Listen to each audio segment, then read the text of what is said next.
And this broadcast is live. Okay. Will we be able to watch this later on YouTube? yes, we will. And we are live, I believe, but I'm going to just make sure. Should be getting something from Ben.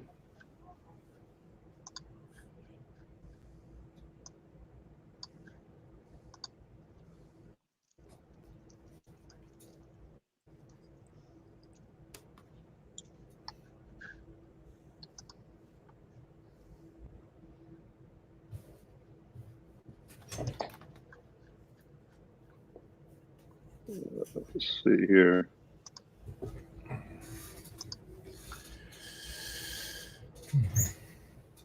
Oh, yes, we are. Okay.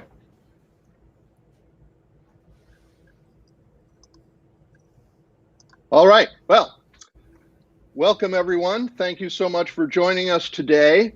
My name is Ron King, and I am the president and CEO of RMK Films. And today is our first filmmaker interview session, Q&A session with 4 of the amazing filmmakers from the Spring Cinema Showcase 2021. I, by the way, am a white male, and I have kind of longish white hair with a huge bushy white beard. And I'm also wearing a blue shirt, very dark blue shirt. You can't quite see it. So I'm going to just mention who we have with us today, and then I'll let each of the filmmakers introduce themselves as well. So today we have Julia Bergeron, who is the writer and director of the wonderful comedy called Porchlight. We also have Ashley Hirt, who is a producer of the amazing documentary called King of the Road. And we have Cate Celso, who is the writer and director of King of the Road. And we also have Karl Shefelman, who is the writer and director of Man on the Tower. So I'd like now each of you to introduce yourselves with a description so that our visually impaired viewers can get a handle on what you look like. Karl? Hello, my name is Karl Shefelman. I am a white male with a smaller beard. I guess you call it a Van Dyke beard, so it doesn't cover my whole face. And I have a black hat on with the word Dirty Martin's on it, which is my favorite hamburger place in Austin, Texas, which is where my film is set. It's been there 100 years. And I have a black t-shirt with Taekwondo, TK Taekwondo on it, which I practice as much as possible. Is that enough? Yeah, that's good. And, Cate? and I made the film Man on the Tower. That is correct. I'll go Cate? next. Yeah. Hi, my name's Cate Celso. I'm the director of the short documentary King of the Road. I'm a white female with shoulder-length dark hair and an olive green shirt on today. Awesome. Ashley? Hi, my name's Ashley Hirt. I'm one of the producers, along with Cate is also one of the producers of King of the Road as well as the all-hat-wearing talent. I am a woman in her 30s who has blonde hair and it's pulled back in a ponytail. I'm also wearing a black turtleneck t-shirt sweatshirt combo that is somewhat easy but hard to see full length. Cool. Julia? Hi, I'm Julia Bergeron, and I'm the writer, director, co-producer of Porchlight. And I'm a white woman with longish brown wavy hair, blue eyes, a friendly smile, and I am wearing a red hoodie with like a cream colored t-shirt underneath it. All right. Okay, well, let's get right into it. These films are amazing films. I had a chance to review them all this morning, and super, super happy with them. They're very, very cool films. So I've got like 10 questions here, And, I'm going to hopefully be able to touch on them with each of you, but we'll just see how it goes. I think this can be a bit of a conversation. So if another filmmaker wants to respond or jump in or have a conversation on a topic, feel free to do so. But I will try to, include each of you for each question. Okay. So let's start off with a brief description of your film and let us know how it came into existence. Now, I know that can be a long story, but let's, try to keep it relatively brief. Again, describe your film briefly and let us know how it came into existence. Anybody wants to jump in, go ahead. Let the ladies go first. All right. I'll go first. Okay, so my film Porch Light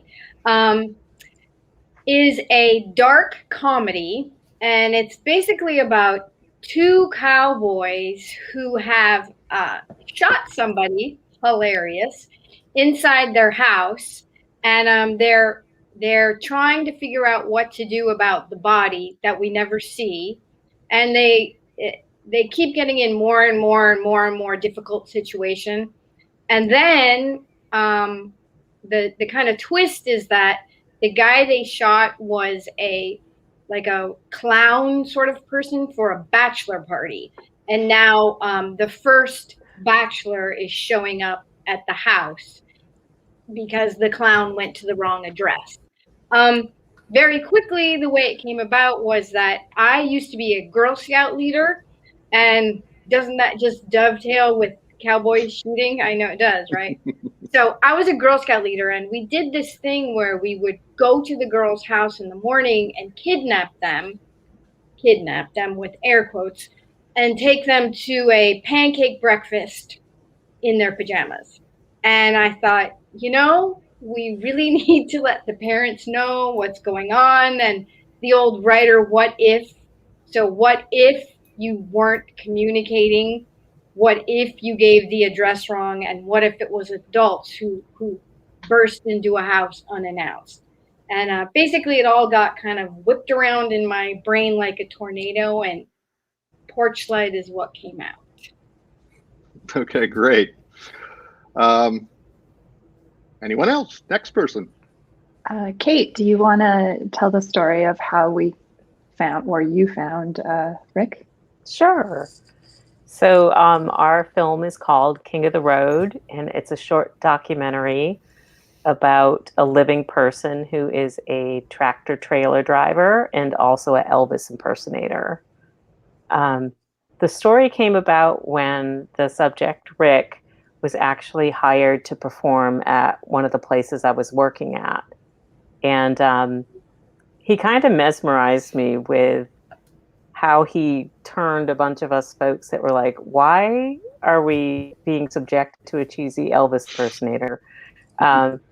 He just won the crowd over. And a friend of mine, a couple of girls where I was working, said, hey, let's go check him out. He plays in different areas in the Bay Area and does different events. And so we went to a few of them, and I was always intrigued by just the effect he had on an audience, his energy. And so I just kind of tucked it in the back of my mind. I was like, what an interesting, career choice, and what an interesting individual. And a few years later, when I was, looking to see what my next short film would be, he just happened to serendipitous ping me on Facebook and was like, hey, remember you guys used to come to my shows or whatever? And I just was like, that's it.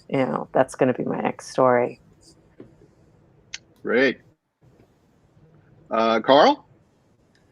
Yes, my film Man on the Tower is a fictionalized account based on an actual event.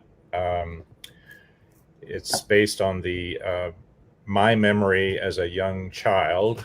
I am dating myself here, but as a young child in 1966, living in Austin, Texas, and witnessing the Charles Whitman sniper shooting from the University of Texas Tower from our backyard. In the real story, we were returning from the laundromat, myself and my mom and my little brother, and we pulled into the driveway, and a woman came running across the street yelling that there was a man shooting people from the tower. And so we panicked because we knew that my father was on the campus teaching class at the time. So we ran in the house and turned on the radio. We didn't have a TV at the time. My mom was anti-TV back in the 60s. Turned on the radio, heard the sirens, heard the live broadcast, and then we went out on the back porch, and we could see the tower. We were within a mile. We could see the tower sticking up, and we could see little puffs of smoke coming from the tower. And I remember being frightened, thinking, what if he shoots us? And technically I wasn't way off, because he was hitting people from a quarter mile away with high power rifle scopes. So that was my experience. And then we didn't know where Dad was the whole day. There were no cell phones. We couldn't reach him. So he finally strolled in at the end of the day. He had to walk home like 8 hours later. And I don't remember his demeanor. He was a very stoic man. I asked him many times, and he said he tried to help somebody, but I never really got a clear story. Anyway, I took that basic memory and teamed up with a screenwriter named Tracy Beebe, and we came up with her help. We came up with a fictionalized story. So now it's about kids that are playing in their backyard, and they're actually, ironically, shooting at each other with toy guns, playing cowboys or army, which we would do all the time. And then suddenly a little girl runs into the yard saying there's a man on the tower shooting people. So they all go to the edge of the yard and they look and they see the tower. And then the oldest boy says, I gotta go save my dad. So they take off on this crazy sort of Stand By Me adventure down below the cliff along the creek to try to get to the campus and save Dad. And they encounter a big surprise on the way. I won't give away the ending. So that's the basic story. Mm-hmm. Yeah, I mean, I think there's a potential for some spoilers here. Some people may have seen the films, others may not have. So just beware of that on your films. But it's fine. We're going to be recording this so people can watch it later after they've seen the films as well. Ashley, how did you get involved in King of the Road? Cate brought the project to me when she was already established filming and was looking at possibly running a social media campaign as well as a Seed and Spark campaign. And me and her kind of planned how we were going to do this crowd fundraising to get the money to be able to finish filming, to be able to afford some editing and some music license, because the ability to license some Elvis songs for the actual documentary is important. If you have an Elvis impersonator doing these tribute songs, songs in tribute, you want to have that as an element. So I thought we had a pretty good, successful Seed and Spark campaign, and we learned a lot about how those really help to build an audience too for your project and get some fan participation involved. And that it kind of brought on like the festival circuit and other things from there. Okay, cool. All right, now I'm going to go to the second question, which is again, it's a big question, so try to focus it down for yourself on for this purposes of this show. What was the process like to prepare for production for you? So let's start with Julia. So basically I had to, since I was a co-producer and the director, I wanted to do a lot of pre-production so that when we were, in the location, it would be as smooth as possible. So basically I storyboarded everything. I did a shot list, interviewed a few different DPs, showed them like my lookbook, and I just tried to make sure that as many variables that I could control ahead of time, I did. And then, of course, stuff came up on the day that you can't really plan for. But having a pretty good plan, for everything the whole time really helped when those unexpected things came up. Because, I had built in a little bit of wiggle room, not a lot. But yeah, that's about it. I just tried to handle every detail I could ahead of time. Okay, great. I'm going to go to Karl next because a documentary is a slightly different answer. So, Karl, what was your experience prepping for your film? Well, I live in New York now. I'm originally from Austin, Texas. My mom is still down there, so I knew I had to do some pre-pro remotely. So I contacted a woman who runs a studio, a sound stage down there, and she's a producer, and got a list of crew from her, including a casting director. And then the other thing I had to deal with was that most of the characters are kids. So this casting director happened to run a kids acting summer camp. So she auditioned a bunch of kids in her yard, in her house, and sent me the videos. And then I had to just go down there on a pre-production trip. And the other challenge was the location. I wanted it to be as real to my memory as possible. And I literally went to the house where I grew up, but it was just too overgrown and the people weren't friendly there. And then my mom suggested a house down the street, and a friend knew the owners, so I went and visited that. And not only was it perfect, as you'll see in the film, it has a beautiful big sloping yard, but the story called for a tree house, and I had to convince someone to let me build a tree house in their yard, but there was already a tree house in this yard. Wow. So that was amazing. And then at the same time, an 11-year-old boy came with the tree house and the house, and I ended up just casting him instead of any of the kids I auditioned because he knew how to climb up and down the tree house. He knew the terrain. Like, that's half the acting right there. So it was a challenge. It was a challenge. And then I did the same thing. I storyboarded. I'm a storyboard artist professionally.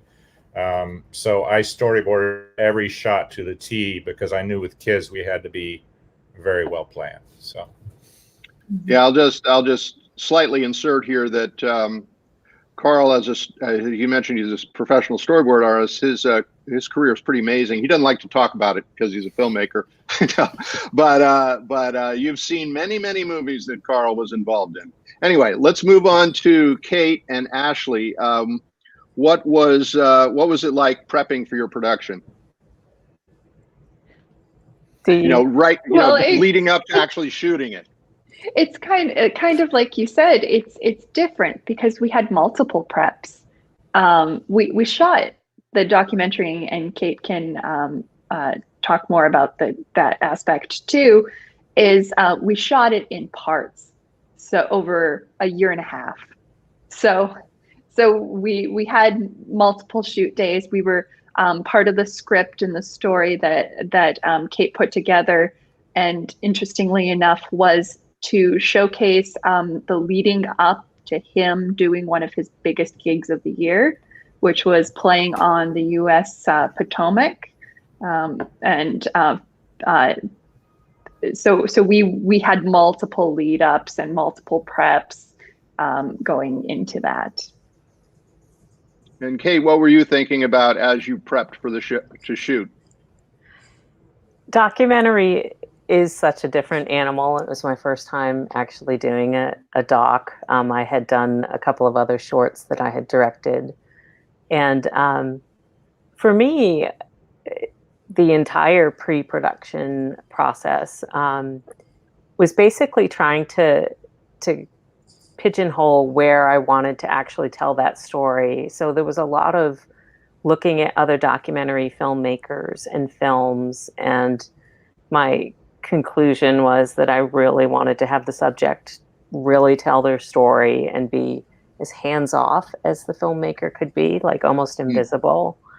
And so with a lot of the prepping and things that Ashley had mentioned that we did, and along with what Julia was saying, stuff just, you know what I mean, like live moment stuff, and especially when you have such a character and someone who's a performer, there's a lot more that gets into the mix with that. So I think for me it was just kind of, you know, seeing how far we just wanted to roll it. You go in with your intention, but again, you don't want to nip it in the bud when someone's starting to reveal those layers of who they are, because that's just gold once you get that on film and stringing it together.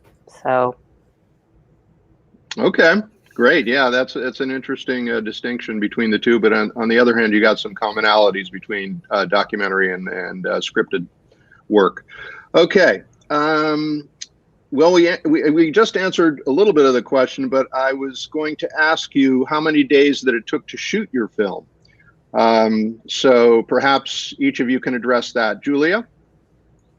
We were on location for 2 days. We had quite a bit of rehearsal ahead of time, which helped. And all my locations were exteriors. So that meant I just had from sunup till sundown. So that was my whole schedule. That's all I could afford. So that's what we did. We crammed it in. Yeah. I don't know. Do you remember, this is not trying to be a trick question, but do you remember how many setups you were shooting per day? Well, I don't, the script is 9 pages. Okay. So in theory, that should have been plenty of time. But for a whole bunch of reasons, it turned out to be barely enough time. So I don't remember. It always does. Yeah. I don't remember the exact number of setups. I do remember everybody just really pitching in and working very hard. Yeah. I think that's certainly a commonality to most filmmaking. Yeah. Karl, how many days did it take you to shoot your film? Well, we did a 2-day shoot, and it was the same thing. It was really tight because I had kid actors. It was close to 100 degrees. It was all outdoors, but we did have a really good DP that did a lot of bouncing and stuff.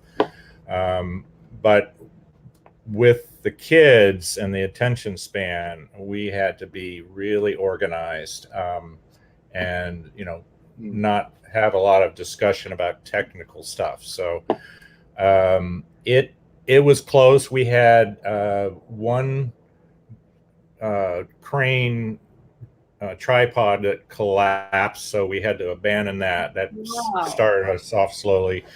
And then we had one nosebleed. A kid's nose started bleeding and just wouldn't stop, which was just killing us. But we got it all done. We did 25 setups a day. Wow. We had That's amazing. A lot of setups. The first set all in the backyard, and then the second day was all down below this cliff in the creek bed.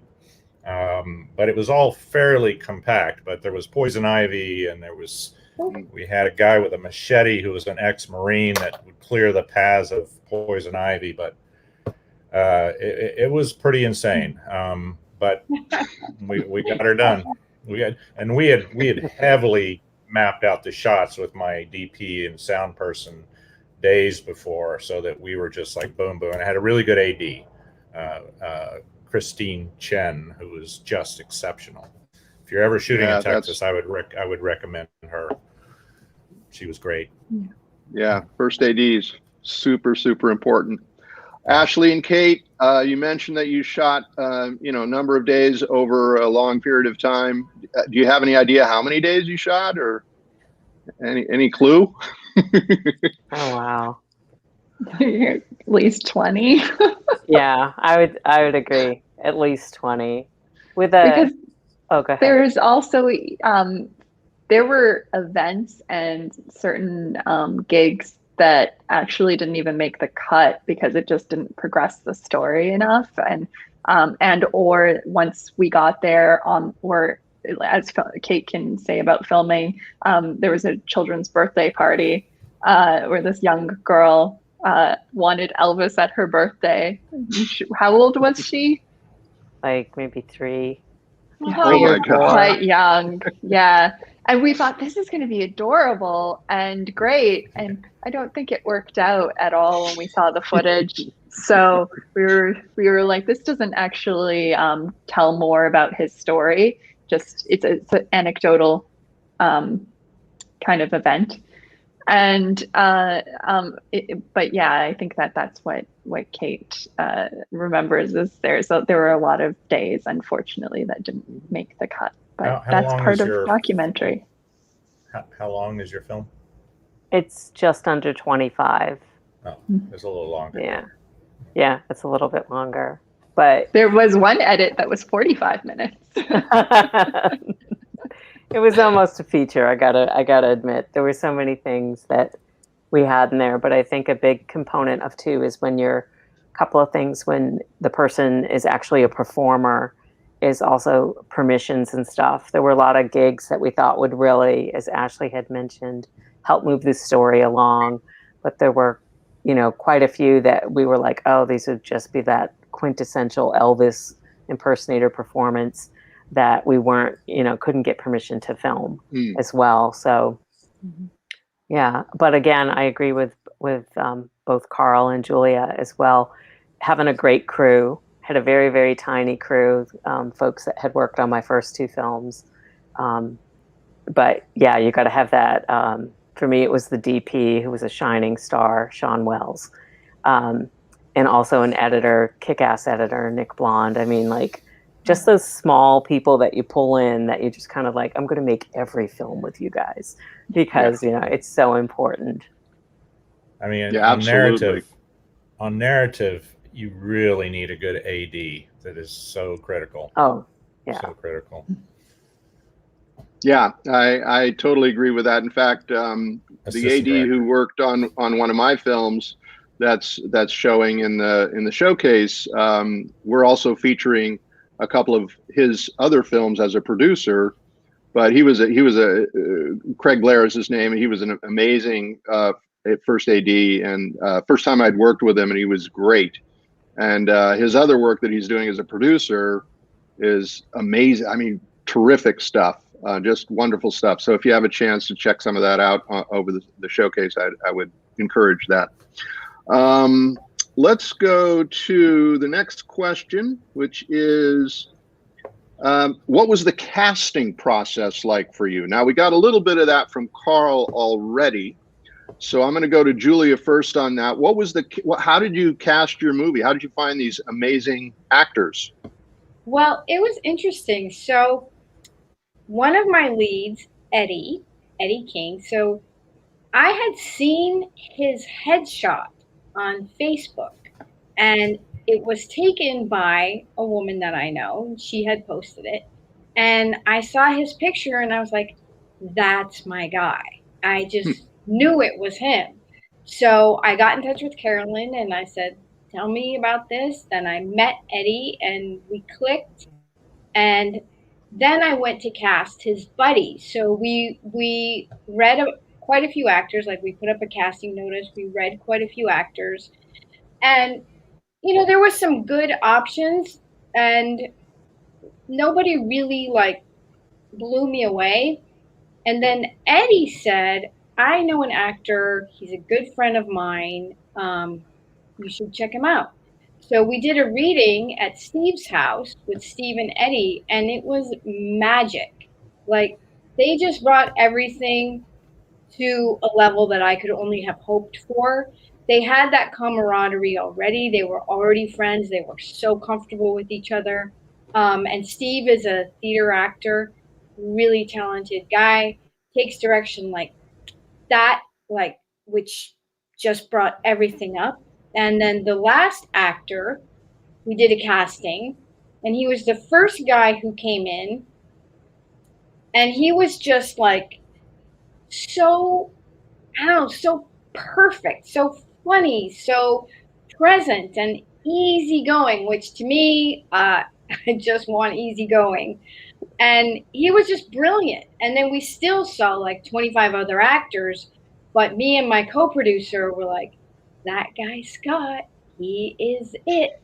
And we just knew right away. So it was a fantastic experience in that I got to do a regular casting and also this interesting other way of casting it. Yeah, that's really fascinating. Karl, I want you to go a little bit more into detail on yours, only because I had mentioned to you that I worked with a young actor in one of my films, and I'm very curious to know how you approach the young actors and worked with them in the audition process. Well, as I'd mentioned, I was in New York and they were all in Austin. So I found this woman who is actually an actress herself, and she plays the mom in the film. And she was the casting director for the kids, and she ran this summer camp. So she pulled a bunch of her kids and did tapings in her house and sent them to me. So I had all those, and then she was friends with the guy that ended up playing the father, who's actually a very good actor. He's Australian, but he's been living in the US for a long time. He was in New York and he moved to Austin, but he had done a bunch of shows in New York, including Orange is the New Black. And so I didn't really have to audition him because he'd already been in a film with my casting director. So and I'm sorry, the girl in the film is actually my casting director's daughter. She brought in several girls, and I was hoping that her daughter would be the best, and she was. And then the youngest brother was another kid from her camp, who's River Drosh. And then I had auditioned several kids for the lead character. And then, like I said, I went over to the location house and met the owner, and he introduced me to his son, who has a very elaborate name, Aloysius, who was just eager to help with the film and was showing me how he could climb up and down in the treehouse and down below the cliff. And I asked him, I said, have you ever acted before? And he said, well, I've done some stuff in school. Yep. Because I want to make sure. And he had not really acted before. What I find with kids is that sometimes kids that are coached are overly coached. So they're too actorly. They do a lot of sort of mugging with their face, and they indicate. And sometimes real kids can often really pull off acting because they're just playing is all they're doing. And so we did a lot of rehearsals of just literally them playing in the backyard and climbing up and down in the treehouse and getting to know each other, and then of course running their lines. But really, with kids, I mean, how much experience are they going to have anyway? They're kids. I know that in There Will Be Blood, if anybody ever saw that movie, the young kid there had never acted before in his life. He was actually an 11-year-old kid that lived on a ranch and worked on a ranch, and they ended up casting him out of hundreds of kids that had taken acting classes and all that. So it was an interesting process. But yeah, a lot of things fell into place. And Cate and Ashley, I teach kids. I was a summer camp counselor for years. I taught swimming. I teach them Taekwondo. So I felt pretty comfortable with them and just talked to them like a real person, and it worked out. Yeah, it sure did. Wait until you guys see this movie. You're going to see how well it worked out. Cate and Ashley, I mean, it's not really a casting per se, but you did find this guy and you kind of told us that story. But is there any sort of, I mean, when you make a documentary, are you ever casting? Do you ever think about, oh, we should get this person or that person? Do we need to make sure that we captured that interview? I mean, what's that part of it like? Oh, yeah, you do. You definitely think about the subjects that surround and support your main subject, who they are in their day-to-day life. I think Cate noticed when she started talking to Rick that he had such a great support system around him of people.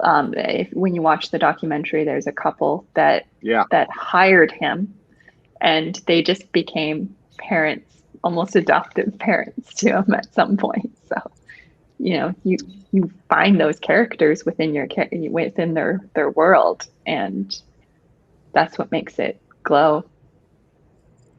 Yeah, I don't want to give any spoilers away, but the moment in the documentary where those two talk about what happened I was just laughing. It was so funny, and I'm not going to say any more. Is your guy in your documentary? Is he like an 18-wheeler truck driver? Is that you said? Didn't you say he was a truck driver? Yeah. Yes. Well, those guys are natural characters, right? Yeah. I've hitchhiked with some of those guys back in the day. Yeah. He's a tractor trailer driver by day and an Elvis impersonator by night. But you would think that he's 100% into Elvis, like even during the day. Yeah. It's so hard to have him break out of that persona. Yeah. The times that I think I mentioned a little bit before, the times where, especially a performer, they're going to show you what they want to show you. And you have to kind of wait it out to get a little bit of who they really are. And so those moments definitely, you know, we took our time to make sure that we allowed that to actually happen. Because, again, you really want to capture the essence of who that person is, what makes them fascinating, not necessarily them performing in their job. So... Yeah. Again, no spoilers, but I will let our listening and viewing audience know that Cate and Ashley captured a very powerful, heartwarming element to their story. Again, I'm not going to say any more about it. Got to watch the movie. Okay. Let's go to the next question. Okay. These are good What questions. was the most? Yeah, thank you. I'm trying not to go too long here, but what was the most significant challenge you faced, and how in the world did you resolve it? Let's start with Julia. Okay, so as I said, we only had 2 days, right?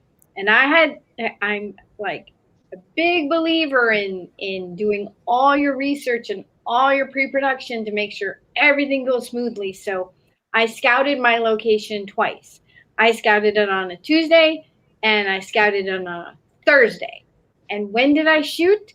A Saturday and Sunday.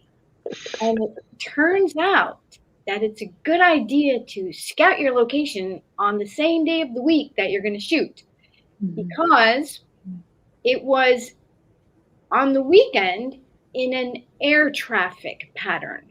They changed the air traffic pattern on the weekend. And Sound must love you. Sound, yeah. Oh my God. At one point we had 6 planes, one after the other, after the other, after the other. And we're just losing time, right? Just, oh my God. And like I said, I like easygoing people. I like to be calm on a set. And it was taking everything. I'm like, and so I like try to be funny. So I said, well, all we need now is an air show. And here comes a biplane, smoke, practicing loop-de-loops for 45 minutes. And so I'm like, okay, well, I can't lose the movie for this. So we shot like insert shots. We had lunch. I kept trying to be funny and just keep things going. And that's all we could do. So, look at your shot list. What do we have? What can go? And just, hold your breath till the next plane comes. My gosh. It was insane. It sounds insane. And there's always something insane that happens. There's Karl. Yeah. Yes, there's always something. Karl, what was insane for you?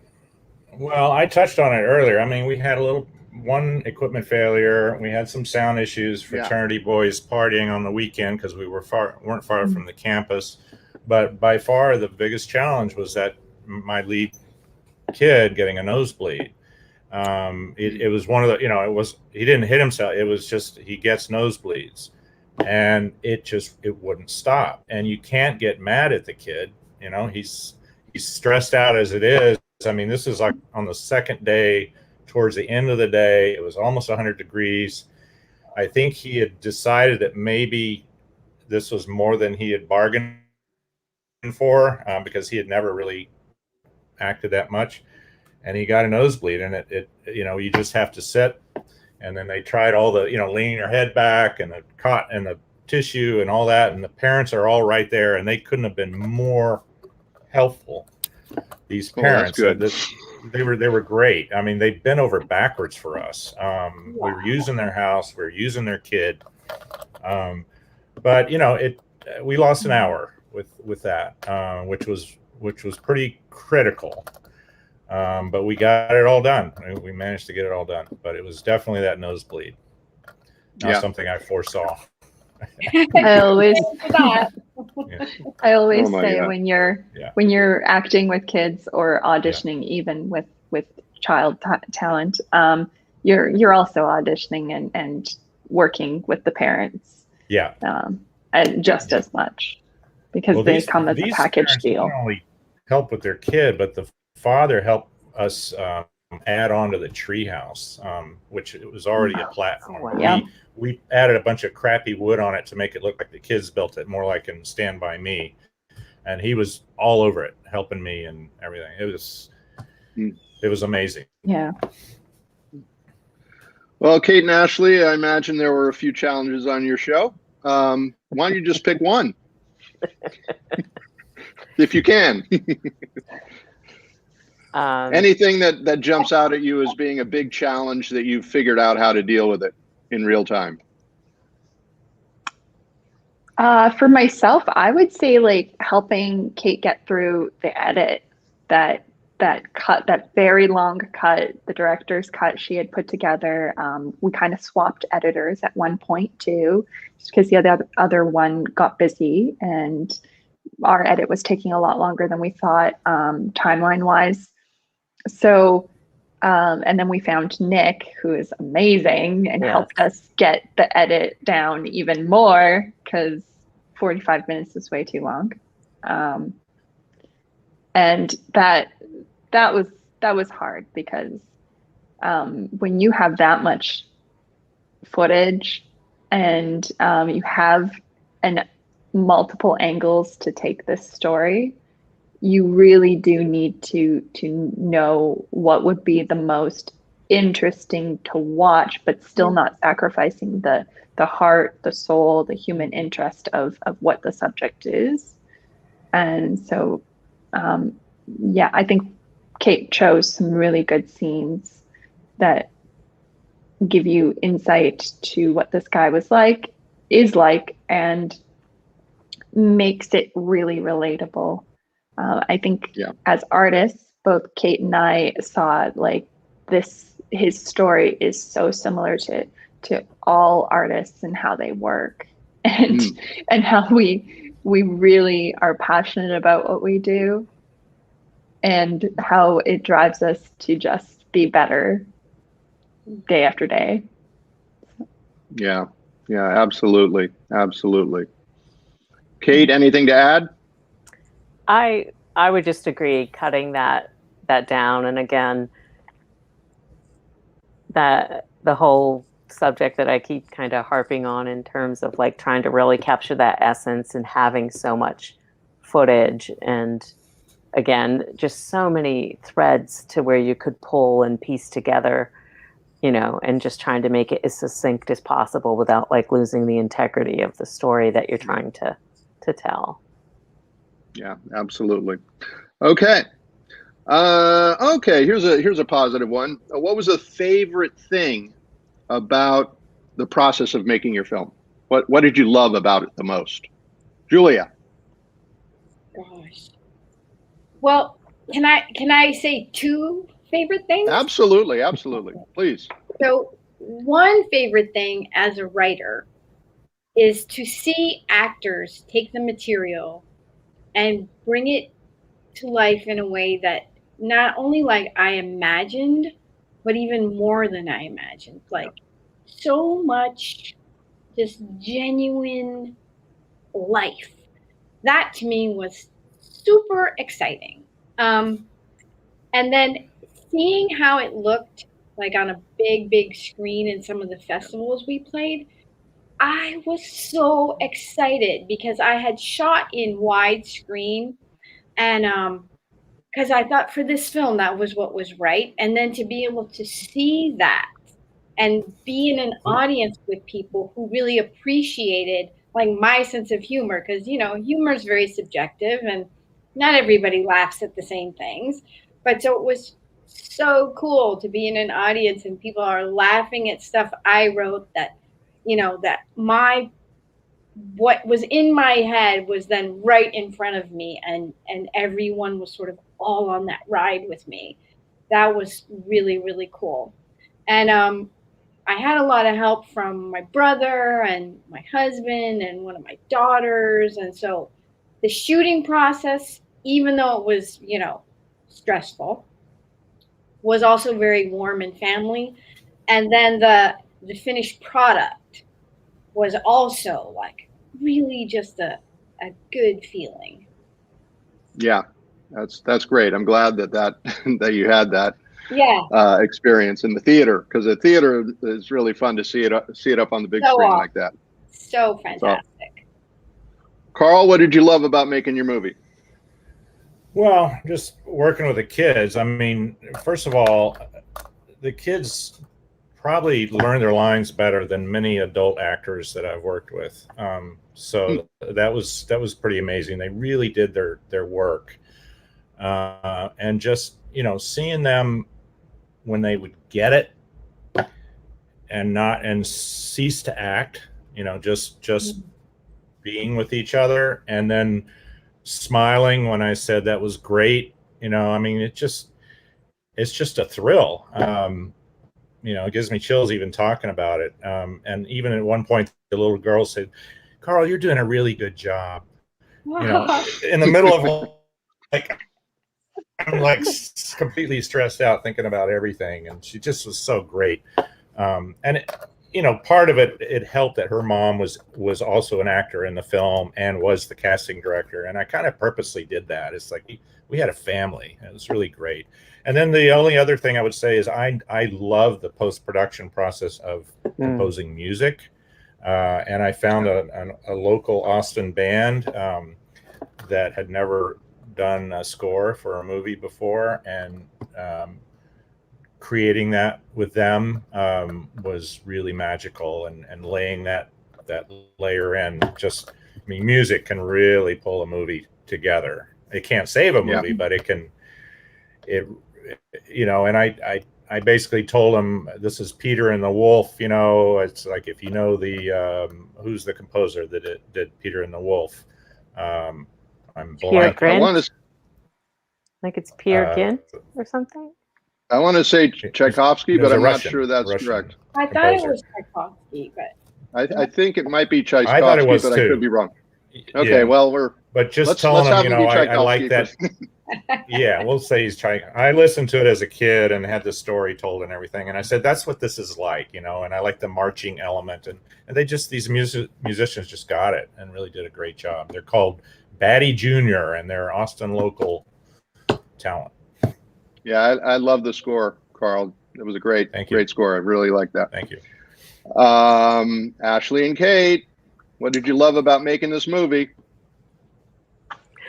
I actually liked when we did our when we finished, we actually in a small theater did a cast and crew screening, and it was filled with people that actually knew Rick, some that were part of the film, some that weren't part of the film, and then just some of our peers that are also filmmakers.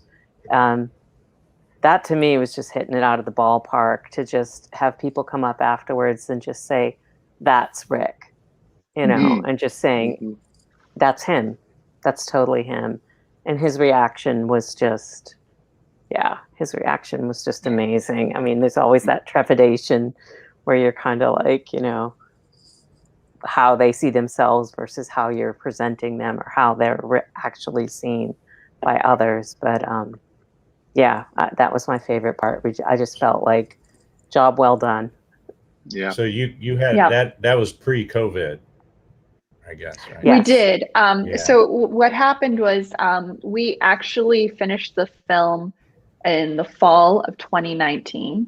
Oh, And okay. we had that screening in August or September, just Mhm. before we started, like we were sending out festival submissions at that point.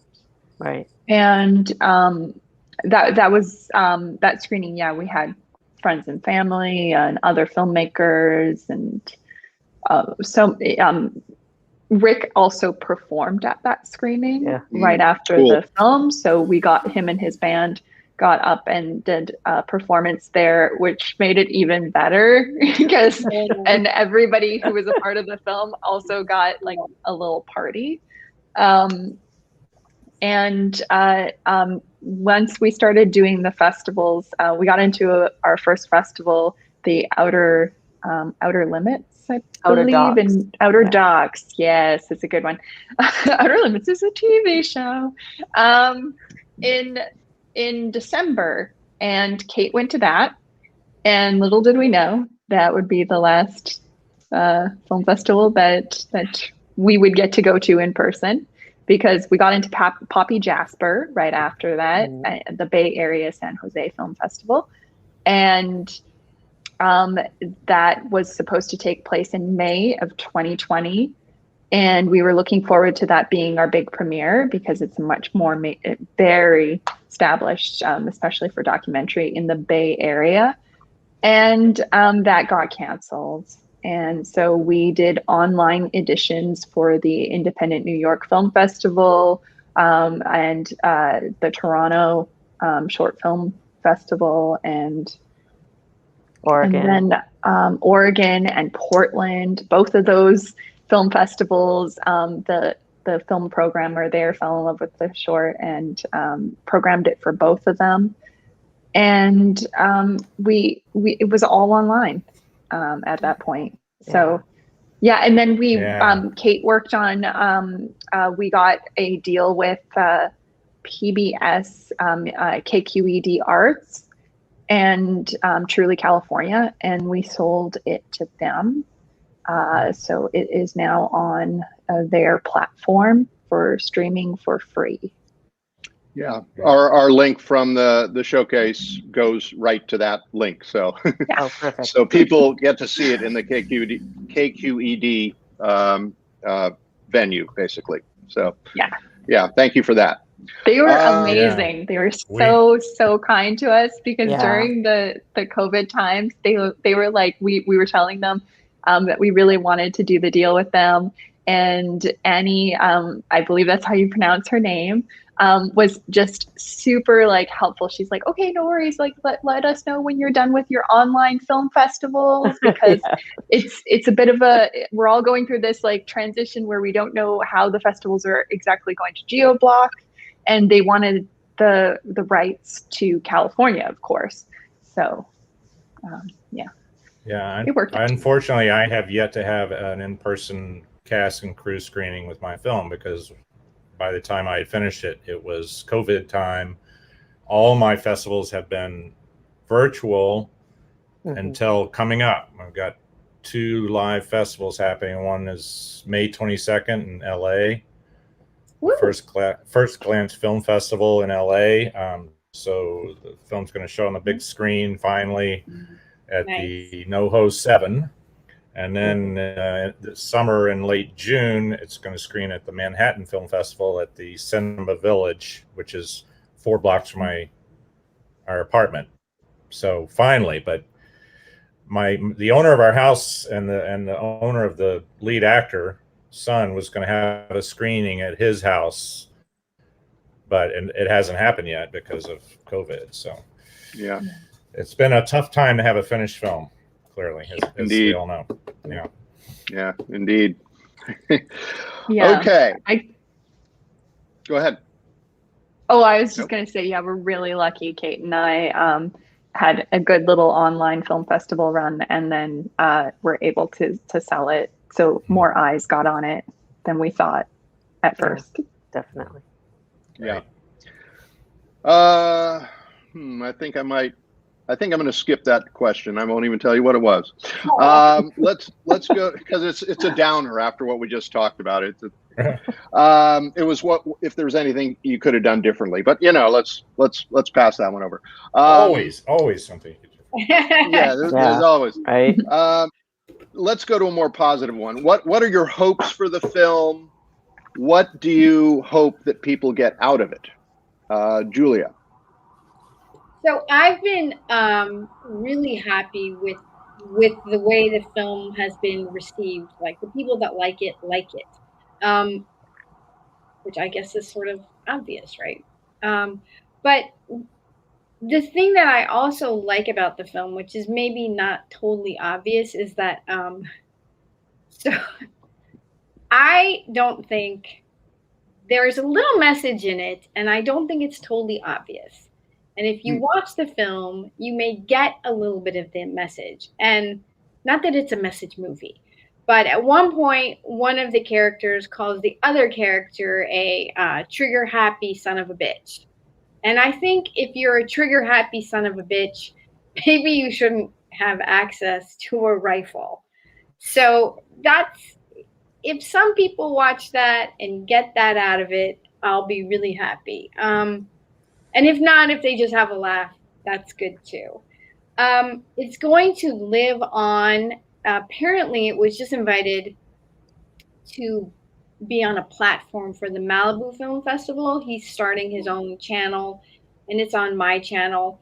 But I'm just happy with how it went and how it's going and what I learned doing it. Yeah, that's great. Karl, what do you hope folks get out of your film? Well, for my film, it's twofold. I mean, it's a very personal film to me, and it's dedicated to my late father, who passed 4 years ago. There's a dedication at the end. So it's a very personal story to me that I've been wanting to tell for years. And there's that element. But then there's also, it was never meant to be an overtly political film, but there is a strong gun control message in my film as well.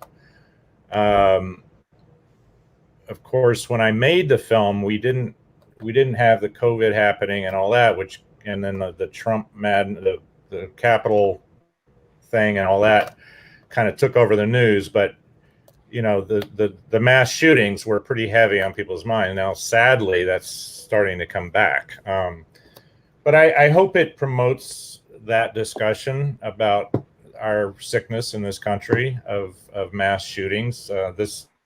That shooting was not the first mass shooting in the United States, but it was one of the biggest, and it was the first on a public school campus, 1966. And as the film stated at the end, and the other message there is that we would just run free as kids and do whatever we want. And once that happened, and those kind of things start happening, as one of the taglines of the film is, it's not safe anymore.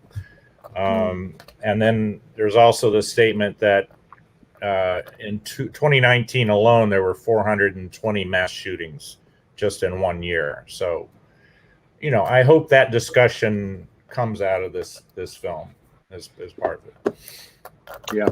Yeah. And I haven't been able to witness an audience live watching the film until I go to the one in New York, where I'll finally get to see that. So, I hope people like it or moved and think about it. Yeah. Well, I'm very sure that they will, because that really came across for me. So I'm sure that you're going to get some nice discussions when you do your live screenings. Cate, Ashley, what do you hope folks will get out of your movie?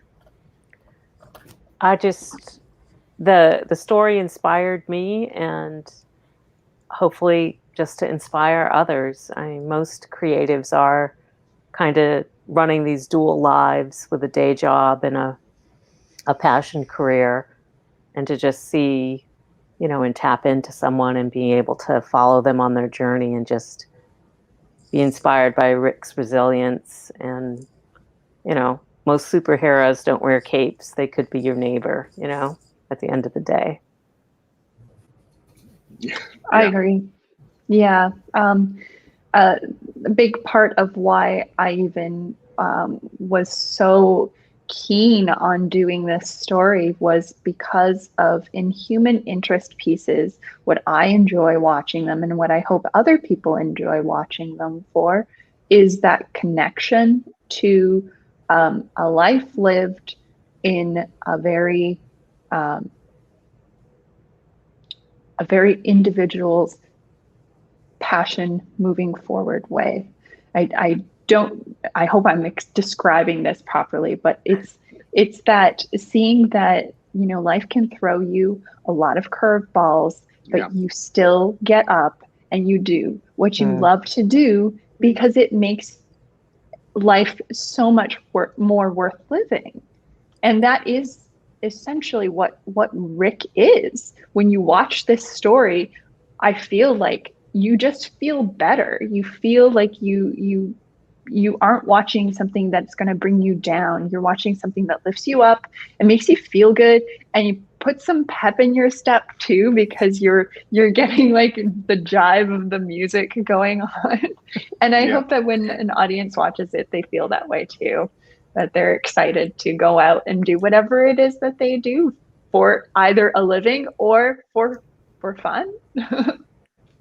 Yeah, I certainly got that out of the film. The word I wrote down here on my little notepad about your movie was heartwarming. So, Thank love you. it. Okay, 2 more questions. Very American too. Truck driver Yes. and Elvis. You can't get any more American than that.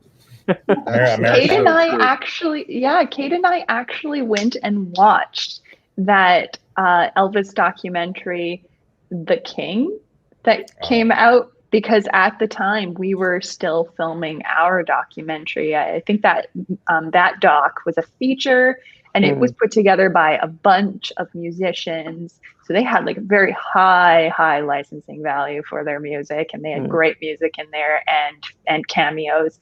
They also premiered at Tribeca and had like a great run. And when we watched that, we were like, wow, the connotations to Americana and it's like Elvis's influence to Americana.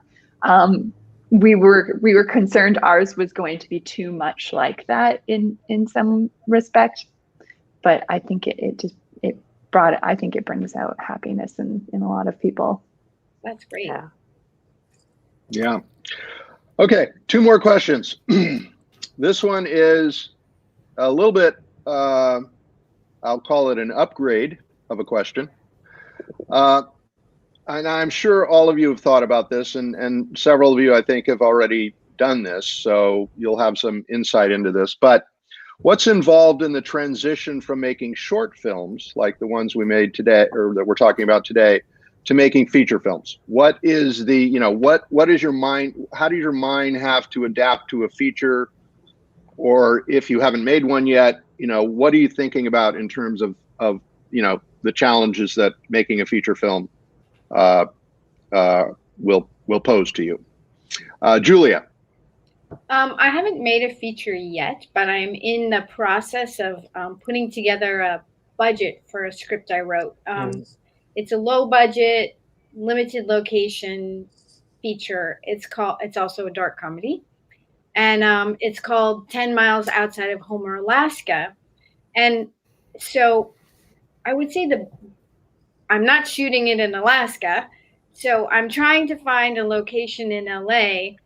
And I would say a big thing is that going through and saying, wow, you know what? When I wrote this, for example, I wrote a scene in a seaplane. And then when I'm looking at it as a producer, I'm like, guess what? they're going to drive in an SUV because I can afford an SUV. Right. So it's a lot of those kind of decisions just to be able to fit my ideas into the budget that I will eventually have. So it's kind of, to me, it's more the same of balancing creative choices with practical and budgetary choices. So it's the same things, but on a bigger scale. To me, that's what I feel like right now. Well, that's great, and which is a great segue into Karl, who has made a feature film. So, Karl, what was it like? Between the two, what did you, I don't know if you made shorts first and then went to features, or made the feature first. I don't know which was first, but No, let us know about that. I'd made a couple of shorts before because I went through the NYU graduate film program, and a feature, especially the one that I made, was not limited locations at all. It was actually about 50 locations. Wow. That was a whole different animal. I mean, from all the way from the screenwriting process. I mean, writing a 2-hour format, sustaining a story arc and a character is it's a whole different animal. And then the fact that I wrote a road film that basically spanned 3 states and 50 locations, half of them being out on the highway at night, with trucks going by and all that. I don't even know how I made this film. I really don't. Wow.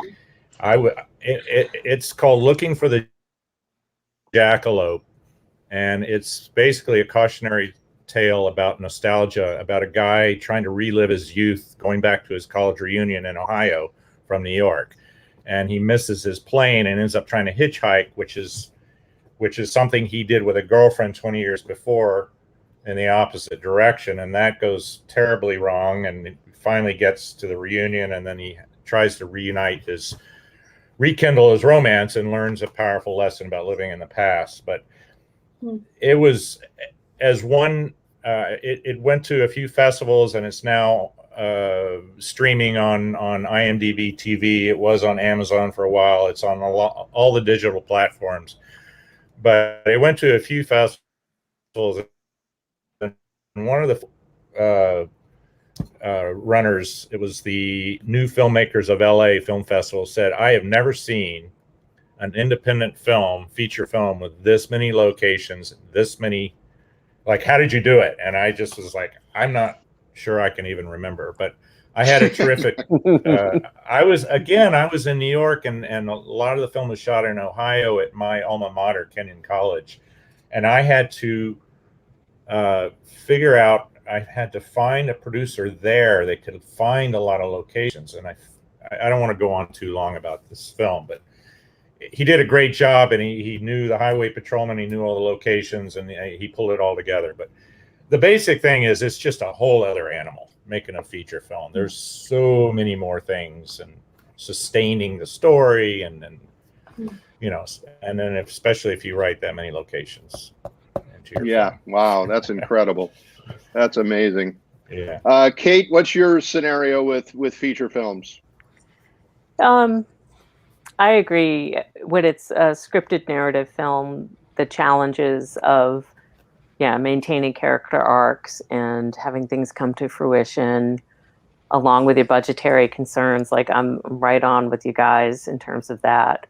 I think, like, for documentary features, if it's, again, like on a human interest level, for me, the reason why we actually cut back and stayed with the short form was, if you can tell that story in a shorter amount of time, you do it. But the plus of doing a feature is that you would have those nuances that you could kind of flush out, and that a lot more of the creative breathing space, I think, when you go into feature format from that for documentary. Yeah. Ashley, I think you've worked on features, right? Yes. I have what's worked on everything. I know it's amazing what you've worked on. I have done several features as well as television series, as well as live action concerts, and all in Canada, of course, as I'm a Canadian filmmaker who's new to the US. But in my features, it really, really is all about the bandwidth of being able to sustain. Like, how difficult it is to make a short and it's all hands on deck for that. But when you're doing indie features, it's the same times 15 days is like the minimum, times 30 days if you can make that work, and it's bigger. And then if you do get money and you do get a budget and you do get like a broadcaster backing you, suddenly that becomes even more moving parts, because you now have department heads and departments and other unions involved that you never thought you'd ever have to associate with.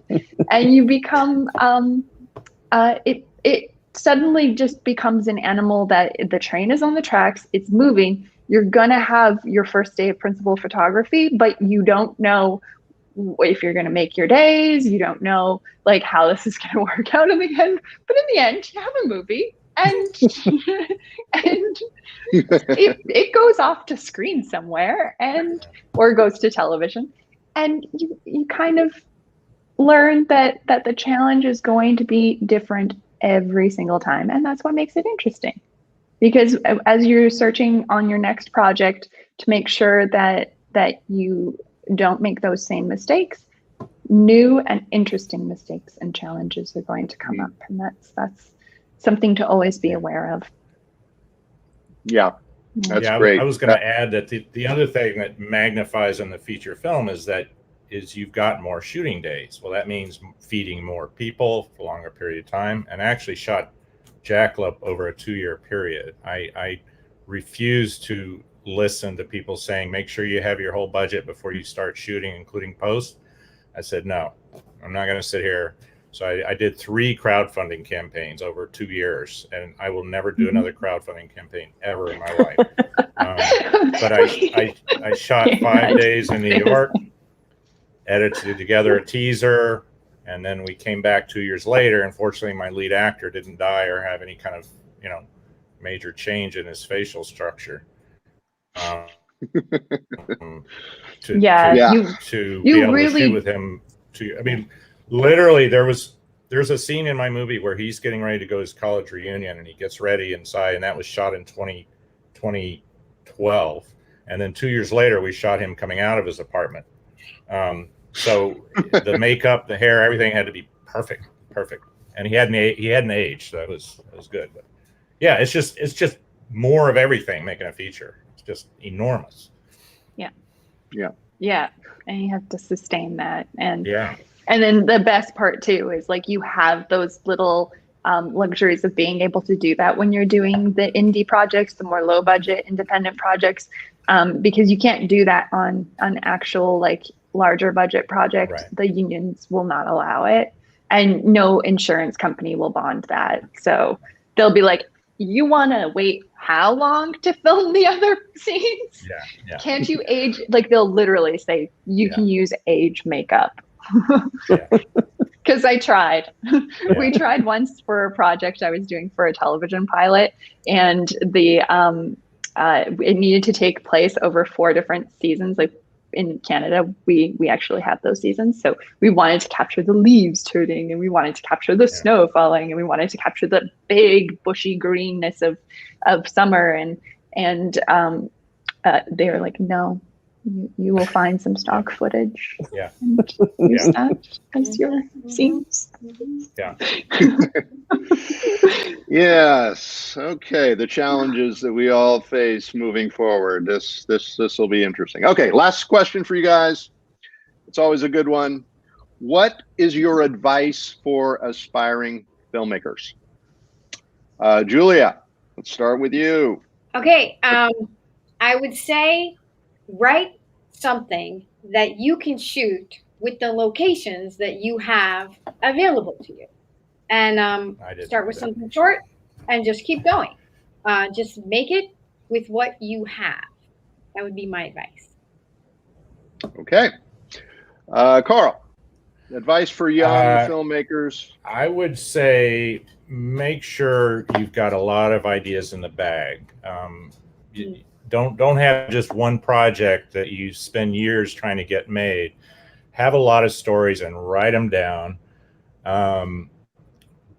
And don't wait for permission. I mean, there's a lot of people out there who have this idea that they're going to write a script and they're going to get it to some studio or producer who's going to finance it, and they're going to get it to the actors.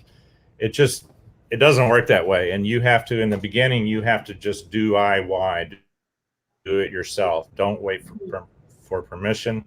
Yes, it's helpful if you can write a film that is doable on your budget in the beginning. I didn't necessarily do that, but it was a story I had to tell. But basically, just tenacity, and assess your talent. I mean, try to have some kind of outside awareness on what are your strengths. You know, there are unfortunately Ed Woods out there that don't quite realize that they need to really kind of take a look at what they're doing.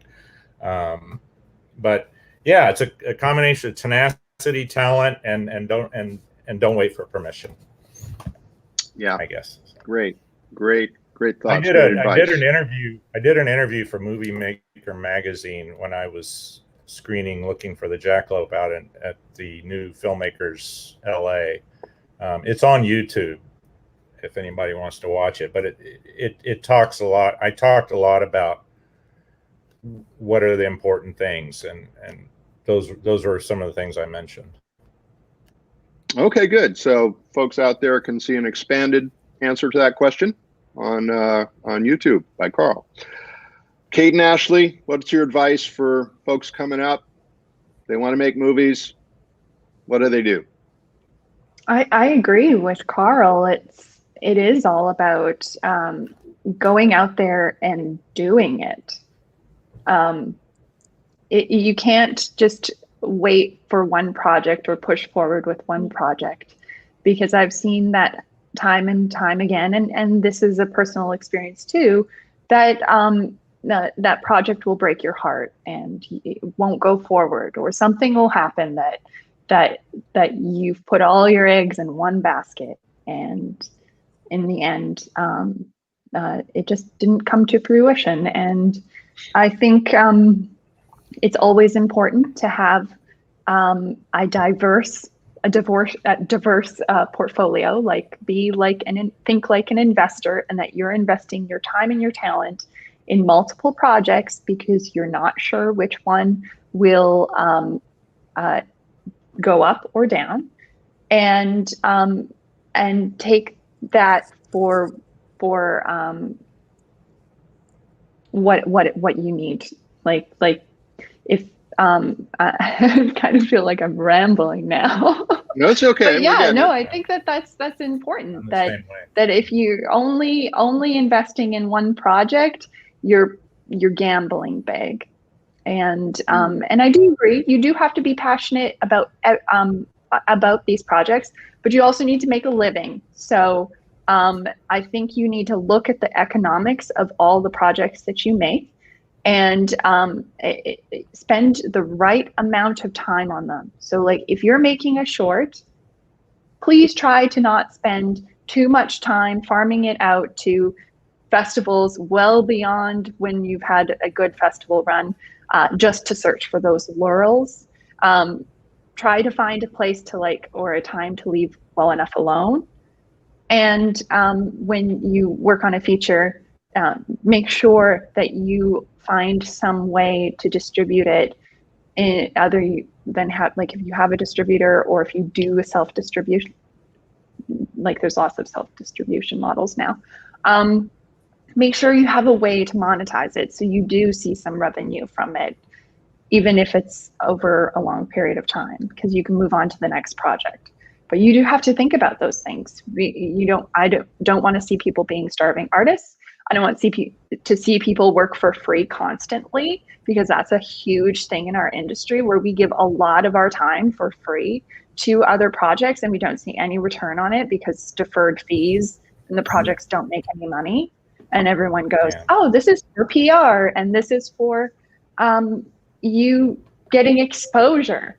Well, it's like, I can go and make a short film myself and get exposure if that's really what I wanted. I want a team that I'm going to move on to make another project with, that we're going to get paid in the end on some of these projects. Like, yeah, so I think that's important. I don't make a living as an indie filmmaker, and I would advise most people not to think you're going to. I make a living as a storyboard artist on big movies and TV. That's my day job. You got to find, and the other, I don't mean to take all the time, but feature films, indie feature films right now are not, people aren't financing them. Make short films if you can. What's really being picked up now is limited series. So if you can write serial stories, you're ahead of the game. I mean, I wanted to make a feature film because it's my favorite format. But it's the indie film, like when you think about it, where's the market for it? There is streaming for it, but there's not a lot of money to be made in that market. So I don't expect to make a living as an indie filmmaker. Unless you're making a Christmas movie that they'll throw out. Yeah. I know a couple that writes those, and they're doing very well. I know. Yeah. Yeah. Always a market for Christmas movies. Yeah. Cate, we want to hear from you. Well, I would, I concur with what everyone else is saying too, but I think for people that are aspiring and are just like, maybe they're in that mode where they're deciding whether they really want to get in and do it, basically, I would just say get as much exposure as you can to filmmaking. There was a local group that I got started with in the Bay Area where, you could jump in and produce for somebody here. You could be a casting agent for somebody here, like folks that were all at that varying levels of filmmaking. I think it's important for people to kind of connect, because you might be like, I'm the next, Suzanne Bier, one of my favorite directors. I'm the next Suzanne Bier. And you get into getting more exposure and working on more projects and diverse projects. And you realize I'm a kick-ass producer. I am not a director. I think for a lot of people sitting on that fence, look around you. There's plenty of people that are trying to do the same thing. See if you can collaborate and, start taking one step after the next in there and see how it goes. But everybody's got a good story to tell. They're out there. There's good stories out there. Yeah. The last thing I'll add on this subject is, folks, you have a studio in your pocket, and it's called a mobile device, and it has a camera on it. It has a microphone on it, and you know what story you want to tell. So take your mobile device and go shoot a 5-minute movie. And that, if you do that and then you go edit it and you try to make it coherent and you show it to an audience, you're going to see what it feels like to make movies. And then you can get further along and do some of the things that these folks here are talking about. That's what's amazing to me. I mean, just the last few days, I've been using my mobile phone to shoot a lot of still photographs. And I always have it in my pocket, and I'm just amazed at how much power there is in this little device. I mean, there have been feature films that have been shot on iPhones. They're out there. They're already marketed. They've made money. They've won awards. So, don't feel limited by saying, well, I can't do it because I don't have the money. Yes, you can. You actually can. You already have it in your pocket. So that's my little advice. The most important thing are the ideas and the stories. That's right. That's where you need to be prolific. I would say about the iPhone thing, though, one thing a lot of those people do is they get good sound. They have an external mic of some sort, because Definitely. I've seen movies shot that way, and they just, I feel like I'm watching a video. It doesn't. But I'm kind of old fashioned. I like good cinematography, but sound is like invest in a microphone that you can hook into your iPhone, because yes, you can get a damn good picture with your iPhone, but get a microphone that you can then get really clean sound. Otherwise, you're going to have to loop your scenes, and that's a whole other nightmare. But anyway. All right, young filmmakers, you've heard Karl. He's giving you some excellent advice. All right. So with that, I believe we're going to go ahead and wrap it up. This has almost been an hour and a half conversation, believe it or not. It's your so, we will record. I'm sure hope that this has been recorded. I think it has on YouTube. So, because I'm looking at our StreamYard here. I believe it is all recorded. So what that'll mean is that this conversation we're having will be available to everyone through the course of the festival and beyond.